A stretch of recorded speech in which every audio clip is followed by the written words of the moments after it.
Hello दोस्तों, आज मैं आपको एक्सेल में प्रयोग होने वाले 8 महत्वपूर्ण फंक्शन के बारे में बताने वाला हूं, जिसका इस्तेमाल अधिकतर किया जाता है। चूंकि यह फंक्शन काफी प्रयोग में आने वाले हैं, अतः आप वीडियो को स्किप किए बिना लास्ट तक देखिए।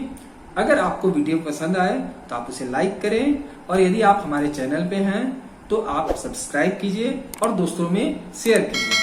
साथ ही साथ आप इंस्टाग्राम, टेलीग्राम पे भी आप फॉलो करना चाहते हैं तो नीचे डिस्क्रिप्शन में मेरा लिंक दिया हुआ है, आप उसके थ्रू मेरे टेलीग्राम वगैरह चैनल को फॉलो कर सकते हैं। तो चलिए शुरू करते हैं हम लोगों का आज का वीडियो।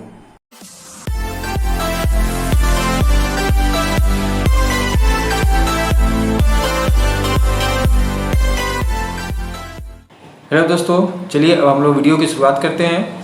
वीडियो की शुरुआत करने के लिए आपको सबसे पहले कुछ तैयारियां करनी पड़ेगी, यानी कि एक चार्ट आपको पहले से तैयार करना पड़ेगा, जहां पे आपको डाटा वगैरह को पहले से डाल करके रखना होगा। मैंने कुछ डाटा को पहले से डाल के रखा हुआ है। कैसे डाला जा रहा है ये आप देख लीजिए, और आप ठीक इसी तरह से प्रैक्टिस करने के लिए आप यही डाटा डालिए। जब आपका प्रैक्टिस हो जाए तो आप उसके बाद अपना डाटा डाल करके वहाँ पे आप आगे का काम करेंगे। यहाँ पर आपको सबसे पहले A1 कॉलम में आना है। यहाँ पे आपको नेम लिखना है। उसके बाद जो भी पेपर आप दिए हैं, जैसे वर्ड, एक्सेल, पावर पॉइंट, इन सभी पेपर का लिस्ट बनाना है।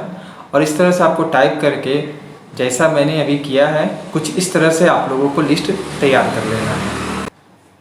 तो देखिए, मैंने इस तरह का लिस्ट तैयार किया हुआ है। आपको भी क्या करना है, सेम टू सेम इसी तरह का लिस्ट तैयार करना है। यहाँ पे देखिए मैंने नेम लिखा है और यहाँ पे इतने स्टूडेंट को डाला है। फिर मैंने word, Excel, PowerPoint, internet, Photoshop, इन पेपर का बच्चे ने एग्ज़ाम लिखा है, तो उन पेपर का मैंने यहाँ पे एंट्री किया है। यहाँ पे मैंने दिया है टोटल मार्क्स 500 मेरा टोटल मार्क्स है। मैंने ऊपर से लेकर के नीचे तक 500 यहाँ तक आपको फिल कर दिया है। ठीक है। इसके बाद मैं यहाँ पे 8 अलग अलग जो फीचर्स है, उन फीचर्स के बारे में आपको बताऊंगा, जो कि मैं यहाँ पे डाला हुआ है। वो यहाँ पे आपको मैंने सम लिखा, परसेंटेज लिखा, सम इफ लिखा, काउंट लिखा, वी लुकअप लिखा, डाटा वैलिडेशन लिखा, इफ लिखा और काउंट इफ लिखा, जिसे मैं आपको अभी बताने वाला हूँ। आप क्या करेंगे, ठीक इसी तरह से इस डाटा को तैयार कर लेंगे। तो चलिए हम लोग सबसे पहले शुरुआत करते हैं सम फंक्शन का। सम फंक्शन की सहायता से आप जो भी वैल्यू दिए हुए हैं उन वैल्यू को आप ऐड कर सकते हैं, चाहे वो वैल्यू रेंज में हो सकता है, चाहे वो अल्टर वैल्यू हो सकता है। तो सम फंक्शन का इस्तेमाल करने के लिए यहाँ पे आपको क्लिक करना है, और इस जगह आप ऊपर में देखिए यहाँ पे लिखा हुआ है ऑटो सम। यहाँ पे हम लोगों को क्लिक करना है। जब हम ऑटो सम में क्लिक कर देते हैं तो यहाँ पे सम लिखा गया, अंदर में आपका H2 लिखा हुआ है, वो कुछ वैल्यू को बाय डिफ़ॉल्ट सेलेक्ट कर लेता है। इसको आपको काट करके, और आपको फिर यहाँ पर जो है, यहाँ से ले करके यहाँ तक को सिलेक्ट कर लेना है, जिसके कारण वहाँ पे वो लिखा जाएगा B3:F3, अर्थात B3 से लेकर के F3 तक का वो ऐड करेगा। अब आपको इंटर कर लेना है। इंटर कर देने से ये मेरा वैल्यू यहाँ पे लिखा गया है 229, जो कि 35, 62, 46, 31, और ये जो हमारा फोटोशॉप का वैल्यू है लास्ट में 55, इन लोगों को ऐड करके यहाँ पे दिया गया है। यानी कि इस स्टूडेंट का 229 आया है आउट ऑफ 500 में। अब हम लोग दूसरा तरीका पढ़ते हैं। इसके लिए आपको क्या करना है, यहाँ पर इक्वल टू का सिंबल देना है। ठीक है। उसके बाद आपको लिखना है सम, SUM, सम। उसके बाद ब्रैकेट ओपन करना है। ब्रैकेट ओपन करने के बाद आपको यहाँ पे रेंज देना होता है। रेंज होता है पहला वैल्यू टू आखिरी वैल्यू। तो पहला वैल्यू मेरा 45 कहाँ लिखा हुआ है, B4 में। तो आपको यहाँ पे B4 या तो कीबोर्ड से आप लिख सकते हैं, या फिर आप वहाँ पे क्लिक करेंगे तो आपका B4 खुद ब खुद लिखा जाएगा। उसके बाद आपको कॉलन का सिंबल देना है, और लास्ट सेल का एड्रेस देना है, जो कि है हमारा F4। आप उसको कीबोर्ड से भी लिख सकते हैं, या फिर वहाँ पे क्लिक कर दीजिए। ये हमारा लिखा गया। ब्रैकेट बंद करके इंटर बटन दबा दीजिए, जिसके कारण ये मेरा आंसर यहाँ पर आ जाएगा, जो कि आया मेरा 265। एक्सेल में ये सुविधा दी गई है कि आप एक बार फॉर्मूला डालने के बाद इस जगह पे आप जाएंगे, छोटा सा प्लस आपका दिखेगा, इसको पकड़ के आप अगर नीचे की ओर खींच देते हैं तो ये मेरा ऊपर से लेकर के नीचे तक का सारा रिजल्ट खुद ब खुद ज्ञात कर लेगा। यानी कि आपको एक सेल में वैल्यू डालना है, सॉरी फॉर्मूला डालना है, और वो सारा में वो खुद ब खुद कॉपी कर लेगा। एक सेल में डालने के बाद आपको दूसरा सेल, तीसरा सेल में बार बार डालने की आवश्यकता नहीं पड़ती है। आप एक बार डालिए, उसको पकड़ के खींच लीजिए। अब चलिए मैं आपको दूसरा तरीका मैनुअली डालना बताता हूँ। इसके लिए अब आपको इक्वल टू देना है। इक्वल टू देने के बाद जिस सेल को आप ऐसो ऐड करना चाहते हैं उस सेल को आप क्लिक कर दीजिए या फिर वहाँ पे टाइप कर दीजिए। तो जैसे मैंने यहाँ पे इसको क्लिक किया, उसके बाद प्लस, उसके बाद इसको क्लिक किया, उसके बाद प्लस। अब मैं चाह रहा हूँ क्या कि ये वाले को छोड़ दूँ, 42 जो दिया मैंने, उसके बाद मैं 45 को छोड़ देना चाहता हूँ और ये दे दिया मैंने F5, ठीक है ना। यहाँ पे मैंने 3 का लिया है, ठीक है। तो इस तरह से आप चाहें तो सिलेक्टेड सेल को भी ऐड कर सकते हैं, इसको, है ना, और इसके बगल वाले को आप अगर छोड़ना चाहें तो छोड़ सकते हैं। चलिए अब मैं आपको बताता हूँ पूरा को ऐड करके। इसमें क्लिक किया, प्लस, इसमें क्लिक किया, प्लस, इसमें क्लिक किया, प्लस, इसमें क्लिक किया, प्लस, इसमें क्लिक किया, हो गया। इसके बाद आपको यहाँ पे इंटर करना है। इंटर करने के बाद ये मेरा आपका रियल वैल्यू आ गया। अब आपको क्या करना है, यहाँ पे क्लिक करना है। क्लिक करने के बाद यहाँ जो आप देख रहे हैं छोटा सा प्लस, इसको क्लिक करके नीचे की ओर खींचना है। देखिए इधर करने से बड़ा आ जा रहा है, यहाँ से छोटा आ जा रहा है। इसको पकड़ करके आप नीचे की ओर खींच दीजिए तो ये सारा मेरा प्लस हो गया एक साथ। तो इस तरह से हम जितने भी वैल्यू को ऐड करना चाहें आसानी से ऐड कर सकते हैं। अब हम लोग आते हैं अपने अगले फंक्शन की ओर, जिस फंक्शन का नाम है परसेंट। परसेंट निकालने के लिए आप लोगों को ठीक वही प्रोसेस का इस्तेमाल करना है जो प्रोसेस आप लोग अपनी कॉपी पेन में करते हैं। यहाँ पे क्या है कि आपको total value multiplied by 100 divide by total marks, इसके द्वारा जिसे आप कॉपी में कर रहे हैं ठीक उसी तरह से करते हैं। तो उसके लिए आपको क्या करना है, इक्वल टू, अब मेरा टोटल वैल्यू लिखा हुआ है 229 कहाँ पे, तो H3 में। तो यहाँ पे आपको H3 में क्लिक करना है या फिर टाइप कर देना है। उसके बाद इनटू का सिंबल देना है जो कि कंप्यूटर में स्टार के रूप में इस्तेमाल होता है। तो यहाँ पे आप दे दीजिए स्टार। उसके बाद आपको करना है 100 100, उसके बाद बटा यानी कि भागा का चिन्ह देना है। उसके बाद हमारा टोटल मार्क्स यहाँ पे रखा हुआ है, इसको क्लिक कर दीजिए जो कि है मेरा G3। अब आप यहाँ पे इंटर कीजिएगा तो आप देखिएगा कि ये हमारा परसेंटेज निकल जा रहा है, यानी कि S3 into 100 divide by G3, जहाँ पे S3 है आपके द्वारा प्राप्त किया गया अंक और G3 है टोटल मार्क्स जिसमें आप लोगों ने पेपर दिया था। इसके बाद जैसे ही आप इंटर करते हैं ये देखिए यहाँ पे आ गया आपका 45.8, ठीक है ना। अब देखिए मैं आपको एक और तरीका बताता हूँ जिस तरीका से आप यहाँ पे परसेंटेज निकाल सकते हैं। उसके लिए क्या कीजिए, आप यहाँ पे परसेंट में क्लिक कर दीजिए। परसेंट में जैसे ही आप क्लिक करते हैं तो यहाँ पे देखिए आपका परसेंटेज लिखा जा रहा है, ठीक है ना। अब आपको यहाँ पे क्या करना है कि सिंपल सा आपको इक्वल बटन देना है। इक्वल बटन देने के बाद उसका जो टोटल प्राप्त किया गया अंक है उसमें क्लिक कर देना है, यानी जो 265 मेरा यहाँ पे लिखा हुआ है यहाँ पे क्लिक कर देना है। उसके बाद आपको इंटू 100 नहीं देना है, वो आपका परसेंट में सेट हो गया। आपको केवल यहाँ पे क्या करना है, एक स्लैश यानी कि भागा का इस्तेमाल करना है, क्योंकि इंटू 100 वो ऑलरेडी सेट हो चुका है, ठीक है। भागा देना है। उसके बाद आपका टोटल मार्क्स जो है G4 वो आपको यहाँ पे देना है। उसके बाद आप इंटर कर दीजिए। इंटर कर देने से आपका एक बेनिफिट क्या होता है कि वह खुद ब खुद परसेंटेज कैलकुलेट कर लेता है। और दूसरा बेनिफिट ये होता है कि आप यहाँ पे गौर कीजिए कि यहाँ पे परसेंट का सिंबल खुद ब खुद आ गया, जबकि ऊपर वाले में आप देख रहे हैं कि यहाँ पे आपका परसेंट का सिंबल नहीं आया है। तो कहने का अर्थ ये है कि आप अधिकांश जगह देखते होंगे कि परसेंट की जगह पे परसेंट ही नज़र आता है, वो इस तरह से दिया हो रहता है। यानी कि आपका जो सेल का जो टाइप है उस टाइप को परसेंट में चेंज कर दिया गया है, जो कि यहाँ पे जनरल जो लिखा हुआ है इस जनरल की जगह में उसको परसेंट में कन्वर्ट करने से होता है। अभी आप देखिए यहाँ पे परसेंट दिया हुआ है जो कि यहाँ पे इस तरह दिखा रहा है, ठीक है। अब आप इसको दाब करके इस तरह से खींच लीजिए तो सारा का जो है परसेंटेज आपका निकल जाएगा और उसी परसेंट स्टाइल में। अभी आप क्या कीजिए, ऊपर वाले को सेट करना चाहते हैं यहाँ पे पकड़ करके अब आप ऊपर कर दीजिए तो देखिए आपका इसका भी आपका परसेंटेज निकल गया है। तो इस तरह से हम लोग परसेंटेज निकालते हैं। नेक्स्ट हमारा जो फंक्शन है वो फंक्शन है हमारा सम इफ़, ठीक है ना। सम इफ़ का इस्तेमाल किया जाता है कंडीशन दे करके ऐड करने के लिए। कहने का मतलब क्या है कि यदि आप किसी खास वैल्यू वाले को ही आप ऐड करना चाहते हैं, जैसे कि आप यहाँ पे देख रहे हैं मोहित, ठीक है ना, मोहित यहाँ पर भी है और यहाँ पर भी है, दो जगह मोहित दिया हुआ है। तो आपको ये पता करना है मोहित ने जो टोटल अंक प्राप्त किया है उनका टोटल क्या होगा, ठीक है ना। अर्थात फर्स्ट टाइम कितना आया, सेकंड टाइम कितना आया, ये चीज़ लेने के लिए आपको क्या करना है, यहाँ पे लिखना है इक्वल टू सम इफ़, उसके बाद आपको ब्रैकेट देना है। आपको मैं एक बात बताना चाहूँगा कि एक्सेल में एक फैसिलिटी दिया जाता है क्या कि नीचे में आपको कुछ वो सजेशन देता है, ठीक है ना, हिंट के रूप में। ऐसा इसलिए ताकि आप वहाँ पे सही वैल्यू की एंट्री कर सकें। कभी कभी क्या होता है कि जहाँ पे एंट्री होना चाहिए वहाँ हम लोग एंट्री नहीं कर पाते हैं और वो गलत कर देता है। तो चलिए हम लोग स्टार्ट करते हैं। तो यहाँ पे लिखा हुआ है रेंज है, तो आपको यहाँ से यहाँ तक रेंज को साथ छाट लेना है, मोहित से लेकर के नीचे वाले मोहित तक, कॉमा। कॉमा के बाद अब आपसे पूछ रहा है क्राइटेरिया। क्राइटेरिया में आपको जो है, क्राइटेरिया का मतलब होता है कंडीशन, अर्थात आपको यहाँ पे कंडीशन देना होता है, ठीक है ना। तो कंडीशन के रूप में आपको मोहित लिखना है, तो डबल कोटेशन में आपको यहाँ पे मोहित लिख देना है, कॉमा देना है। अब आपसे मांग रहा है सम रेंज, ठीक है ना।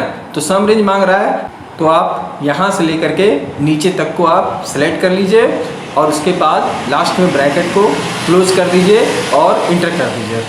तो आप देखिए यहाँ पे आ गया 454। देखिए कैसे आया, हम लोग चेक कर लेते हैं। मोहित का फर्स्ट आया है 229 और मोहित का ये वाला आया है 225। अगर हम लोग इन दोनों को ऐड कर देते हैं तो 229 प्लस 225 इक्वल टू 454। तो इस तरह से हम लोग जो है जिसका भी ऐड करना चाहे उसका भी ऐड कर सकते हैं। चलिए हम लोग यहाँ पे छोटा सा सुधार करते हैं। ये जो आपका दिया हुआ है रणवीर, इसको हम लोग कर देते हैं गणेश, ठीक है ना। अब मेरा एग्जाम्पल ये है कि गणेश ने इंटरनेट के पेपर में कितना अंक प्राप्त किया है, तो उसके लिए हम लोगों को क्या करना है, तो इक्वल टू यहाँ पे लिखेंगे, उसके बाद यहाँ पे लिखेंगे सम इफ़, उसके बाद ब्रैकेट को ओपन करेंगे। आपसे मांगा जा रहा है रेंज, रेंज में आपको यहाँ से लेकर के यहाँ तक सेलेक्ट करना है। उसके बाद आपसे मांग रहा है कॉमा में क्राइटेरिया, तो यहाँ पे आप डबल कोटेशन में दे दीजिए गणेश।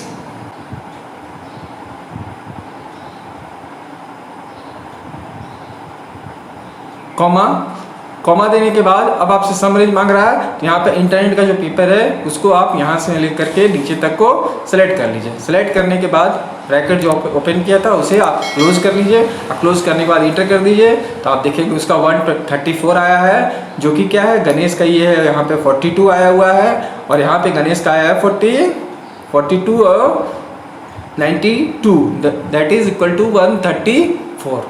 तो इस तरह से हम लोग सम इफ़ का इस्तेमाल करके अपने कंडीशन के अनुसार रिजल्ट कैलकुलेट कर सकते हैं। अब हम लोग आते हैं हम लोग अगले फंक्शन की ओर, जिसका नाम है काउंट फंक्शन। काउंट फंक्शन की सहायता से आप दी गई रेंज को काउंट कर सकते हैं, गिन सकते हैं, गणना कर सकते हैं कि वहाँ पे आपके कितने वैल्यू डाले गए। लेकिन ध्यान रहे यह केवल नंबर को कैलकुलेट करता है, टेक्स्ट को कैलकुलेट नहीं करता है। देखिए हम लोग यहाँ पे करके देखते हैं। इसके लिए इक्वल टू कीजिए, इसके बाद आप यहाँ पे लगाइए काउंट, उसके बाद ब्रैकेट को ओपन कीजिए। ब्रैकेट को ओपन करने के बाद आपसे वैल्यू मांगा जा रहा है, तब वैल्यू को यहाँ से लेकर के यहाँ तक आप जहाँ तक सेलेक्ट करना चाहे सेलेक्ट कर लीजिए। ये मैंने क्या किया, टोटल 7 को सेलेक्ट किया है। उसके बाद हम लोगों ने क्या किया, देख लीजिए 1 2 3 4 5 6 और 7। उसके बाद यहाँ पे आपको क्या करना है, ब्रैकेट को क्लोज करना है। ब्रैकेट क्लोज करने के बाद इंटर कीजिए। तो हमने तो सेलेक्ट किया था 7, ये 6 कैसे आ गया, तो 6 इसलिए आया क्योंकि मैंने आपको क्या बताया था कि यह केवल नंबर वाले सेल को सेलेक्ट करता है, न कि टेक्स्ट वाले सेल को। और आप यहाँ पे ध्यान दीजिए कि आपका जो है फर्स्ट सेल है मोहित, ठीक है ना, और यह टेक्स्ट है, इसलिए वो क्या किया, 7 सिलेक्शन होने के बावजूद भी यह हमारा रिजल्ट चेक करता है। यहाँ से गिना वो 1 2 3 4 5 और ये 6, यहाँ पे 6 आ गया, ठीक है। चलिए हम लोग क्या करते हैं, यहाँ पे कोई भी एक को, ठीक है ना, किसी भी एक को एग्जाम्पल के तौर पे इसी को हम लोग डिलीट कर देते हैं। तो जैसे ही हम लोग इसको डिलीट कर देते हैं तो आप देखिएगा क्या कि ये जो हमारा 6 था, ठीक है ना, वो 6 मेरा हो गया 5। अर्थात ये एक्सेल में एक फीचर्स डाला हुआ है ग्लोबलाइजेशन का कि आप कहीं पर भी किसी भी तरह का आप बदलाव करेंगे तो वह बदलाव जहाँ जहाँ उसका यूज़ किया गया है, जिस जिस फार्मूला में उसका इस्तेमाल किया गया, वह उस फार्मूला में उसका प्रभाव पड़ेगा। अर्थात आप अभी कुछ देर पहले इसका रिजल्ट आ रहा था 6 और अभी इसको डिलीट कर देने के बाद इसका रिजल्ट आ गया 5। अब मैंने इसको पहले ऐसा बना दिया तो वो हो गया 6। अब हम लोग बढ़ते हैं हमारे अगले फंक्शन की ओर, जिसका नाम है VLOOKUP फंक्शन, यानी कि वर्टिकल लुकअप फंक्शन। ये जो फंक्शन है इसका इस्तेमाल किया जाता है साधारणतः कंडीशन के अनुसार सर्च करने के लिए, वर्टिकली सर्च करते हैं। जैसे कि अभी आप जो है देख रहे हैं कि आपके पास काफ़ी छोटा सीट है, ठीक है ना। छोटा सीट में आपको पता करना है गणेश का इंटरनेट में कितना अंक आया हुआ है, तो आप आसानी से देख सकते हैं यहाँ पे गणेश का इंटरनेट का अंक आया हुआ है 42, ठीक है ना। या फिर दिनेश की हम लोग बात करें, दिनेश का इंटरनेट का कितना अंक आया हुआ है 45 आया हुआ है। लेकिन अगर यही सीट काफ़ी बड़ा रहता, मान लिया जाए 10 पेज 20 पेज 30 पेज का रहता, और उस वक्त आपको ये बोला जाता कि किसी खास स्टूडेंट का कितना में है, कौन से पेपर में कितना मार्क्स आया हुआ है ये पता करना, तो काफ़ी हार्ड होता। लेकिन यह काम आप यहाँ से काफ़ी आसानी से कर सकते हैं। आपको कंडीशन देना है और कंडीशन देने के आधार पे अब यहाँ पे वो तुरंत सर्च करके बता देगा कि वो क्या अंक लाया है, ठीक है ना। तो चलिए हम लोग इसको करके देखते हैं कि आखिर ये VLOOKUP फंक्शन कैसे काम करता है। तो यहाँ पे आपको क्या करना है, सबसे पहले इक्वल लगाना है, उसके बाद फंक्शन का नाम लिखना है VLOOKUP, ब्रैकेट ओपन करते हैं। इसके बाद हम लोग को यहाँ पे देना है लुकअप वैल्यू, अर्थात आप क्या सर्च करना चाहते हैं वो देंगे।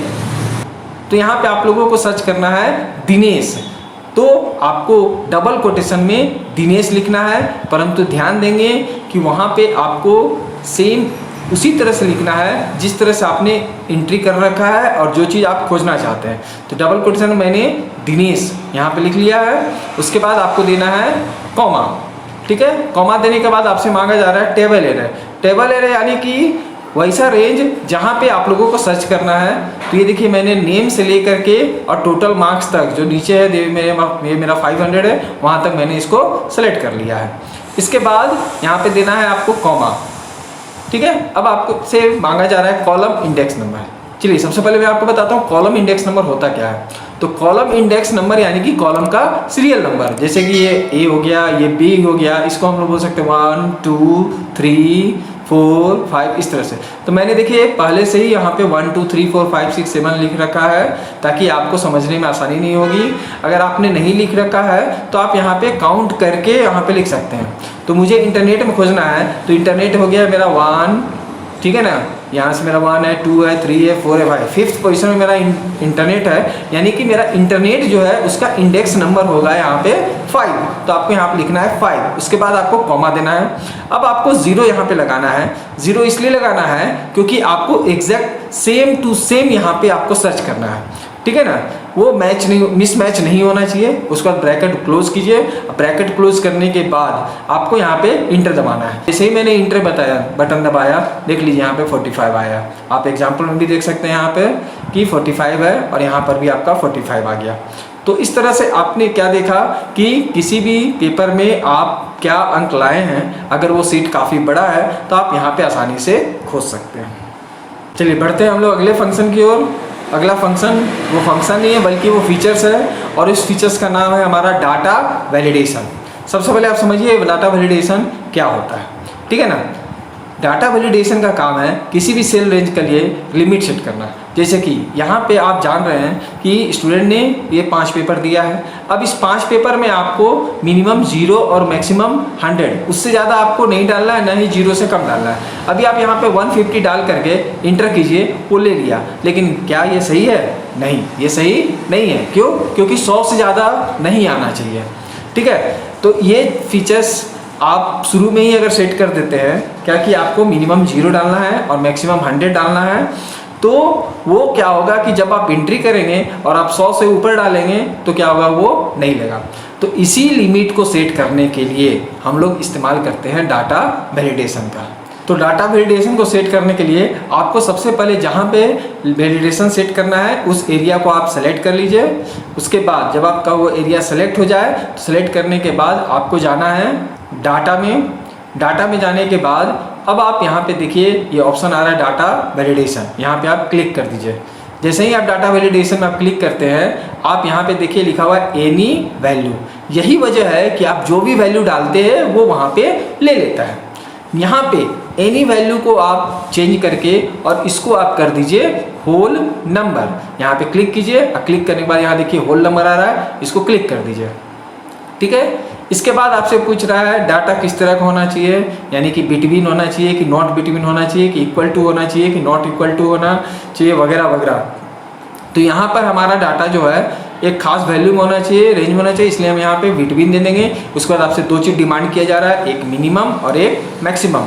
मिनिमम आप यहाँ पे डाल दीजिए 0 और मैक्सिमम आप डाल दीजिए 100, यानी कि 0 से लेकर के 100 के रेंज में ही आपको डाटा डालना है, उससे कम या ज़्यादा नहीं डालना है। अब आप ओके कर लीजिए। चलिए मैं आपको अब यहाँ पे चेक करके दिखाता हूँ किसी एक वैल्यू को बदल करके कि क्या वो वैल्यू सही में लिमिट में आ रहा है या नहीं आ रहा है। तो अभी मैंने 35 है, 35 को मैंने 85 किया तो वो 85 ले लिया, ठीक है ना। लेकिन अगर यहाँ पे मैं क्या कर रहा हूँ, डाल दे रहा हूँ 185 और जैसे ही मैं इंटर कर रहा हूँ तो देखिए आप यहाँ पे वो नहीं लिया, ठीक है ना। यहाँ पे आप चाहें तो कैंसिल करना चाहें तो कैंसिल कर सकते हैं, ठीक है ना, या फिर आप रीट्राई करना चाहें रीट्राई कर सकते हैं। कैंसिल किए तो यहाँ पे आ गया हमारा 85, ठीक है। चलिए फिर से हम लोग यहाँ पर कोई वैल्यू को चेक करके देते हैं। 185 डाले तो अब यहाँ पे हम लोग क्या करेंगे, रीट्राई करेंगे तो आपको फिर से वैल्यू डालने के लिए बोलेगा। आप कोई भी वैल्यू जो रेंज के भीतर रहेगा आप उसी को डाल सकते हैं। अगर आप निगेटिव वैल्यू भी डालते हैं, जैसे मैंने -50 डाला तो भी वो नहीं डलाएगा, क्यों, क्योंकि वो रेंज से हट करके है। तो आप जब भी डालेंगे एक सही वैल्यू डालेंगे तो वो ही तभी वो वैल्यू को ले सकता है, अन्यथा नहीं लेगा। चलिए फिर से हम लोग सेलेक्ट करते हैं और उसका इसको हटाते कैसे वो आपको बता रहा हूँ, ठीक है। उसके बाद डाटा वैलिडेशन में जाएंगे। डाटा वैलिडेशन में जाने के बाद नीचे में देखिए आपका लिखा हुआ है क्लियर ऑल। क्लियर ऑल में क्लिक करके उसके बाद ओके कर दीजिए। तो ये देखिए अब आप यहाँ पे जो भी वैल्यू डालेंगे वह ले लेगा। जैसे यहाँ पे देखिए अभी हम डाल रहे हैं आपका 35 की जगह में कुछ भी बड़ा वैल्यू, है ना, 150 हमने डाला और ये देखिए 150 ले लिया। तो ये था हमारा डाटा वैलिडेशन, जिसके द्वारा आप सेलेक्टेड सेल रेंज में एक लिमिट सेट करना चाहें तो लिमिट सेट कर सकते हैं। अब हम लोग आते हैं एक बहुत ही सरल और बहुत ही अच्छे ऑप्शन जिसका नाम है इफ़, है ना। यह एक ऐसा फंक्शन है जिसकी सहायता से आप कंडीशन दे सकते हैं। जब भी आप मार्कशीट वगैरह बनाते हैं तो मार्कशीट वगैरह बनाने में आप देखते हैं ग्रेड का इस्तेमाल करते हैं, जैसे कि A grade, B grade, C grade, D grade, इस तरह का फंक्शन का ग्रेड का इस्तेमाल कर सकते हैं। उस ग्रेड को देने के लिए आप परसेंटेज या कोई भी एक खास सेल को यूज़ करते हैं। जैसे आप क्या करते हैं कि जिसका 75 से अबव आया है उसको आप ए देते हैं, जिसका 60 से अबव आया है उसको आप बी देते हैं, जिसका 45 से अबव आया है उसको आप सी देते हैं, या जिसका 45 से नीचे आया है उसको डी देते हैं। या फिर आप सीधा सीधी कर सकते हैं क्या कि जब भी आपके पास मल्टीपल चॉइस हो, मतलब एक से अधिक ऑप्शन हो और उनमें से किसी एक ऑप्शन को आपको छांटना है, तो उस स्थिति में आपको इफ़ का इस्तेमाल करना है। कैसे करेंगे देखिए, सबसे पहले यहाँ पे आपको इक्वल टू का सिंबल लगाना है। इक्वल टू सिंबल लगाने के बाद उसके बाद आपको लिखना है इफ़, उसके बाद ब्रैकेट ओपन करना है। ब्रैकेट ओपन करने के बाद आपको किससे वो कंपेयर करना है वो चीज़ आपको डालना है। तो मुझे यहाँ पे कंपेयर करना है किससे, तो परसेंटेज से। तो मैंने परसेंटेज को क्लिक कर दिया जो कि है मेरा I3, या फिर आप कीबोर्ड से टाइप कर सकते हैं I3 टाइप करने के बाद ग्रेटर देन इक्वल टू लगाना है। उस वक्त कैसे करना है, तो 75%। तो यहाँ पे 75 केवल नहीं देना है, आपको 75 के साथ परसेंट का सिंबल भी लगाना है, क्योंकि आपने परसेंटेज टाइप का फीचर्स वहाँ पे यूज़ कर रखा है। तो यहाँ पे मैंने 75 तो लिख रखा है, ठीक है, लेकिन उसके साथ आपको परसेंटेज भी लगाना है, ठीक है। तो ये तो हो गया हमारा कंडीशन, ठीक है, कि I3 का वैल्यू ग्रेटर देन और equal to 75%।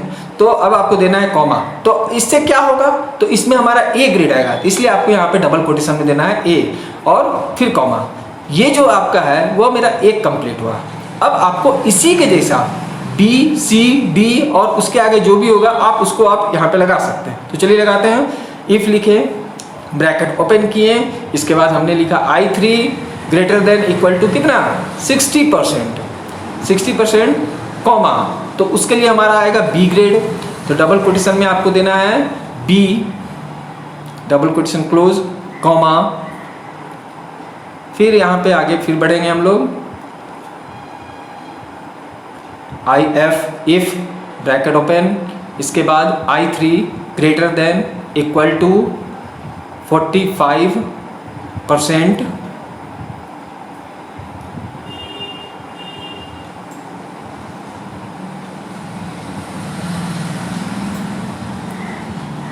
Comma, double quotation में सी,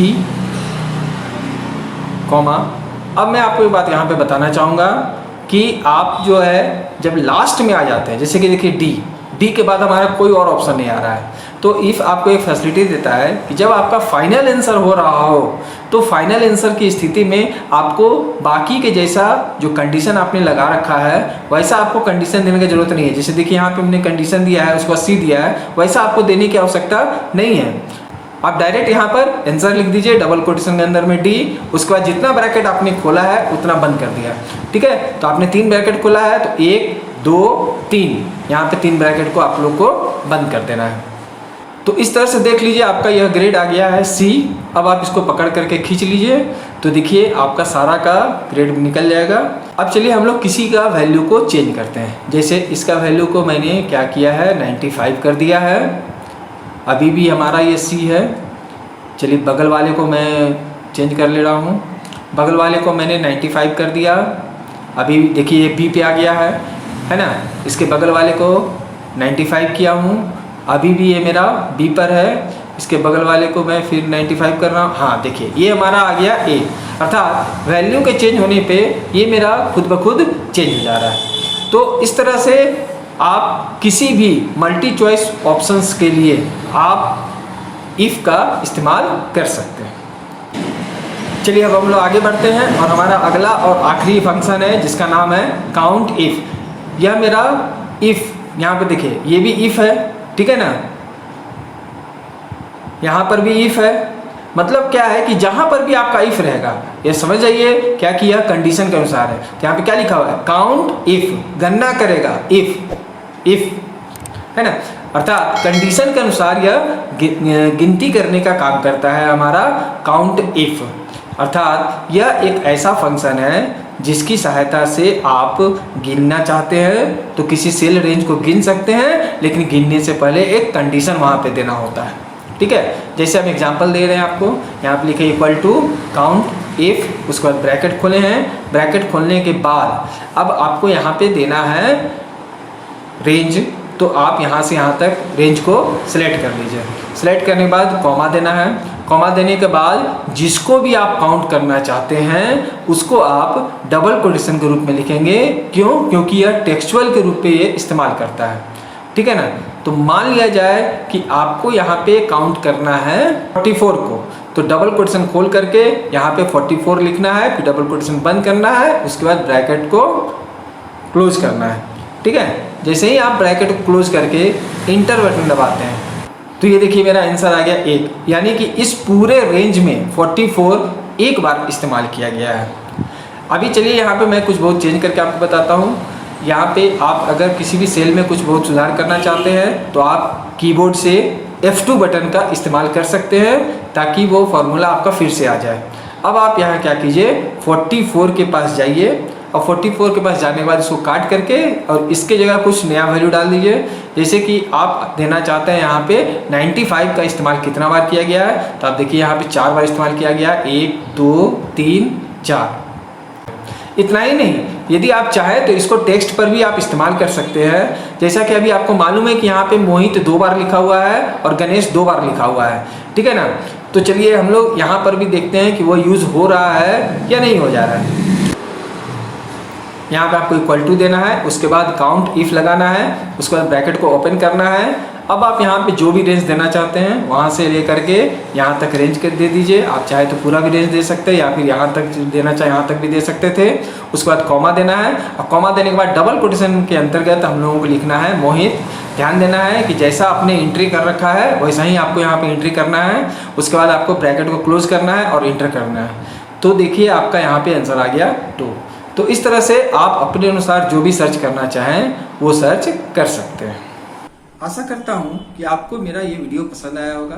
अगर आपको वीडियो पसंद आए तो कृपया इसे लाइक करें। अगर आप नए हैं तो आप इसे सब्सक्राइब करें और अपने दोस्तों में शेयर करें। मिलते हैं हम लोग अगले वीडियो में। तब तक के लिए जय हिंद, जय भारत, धन्यवाद।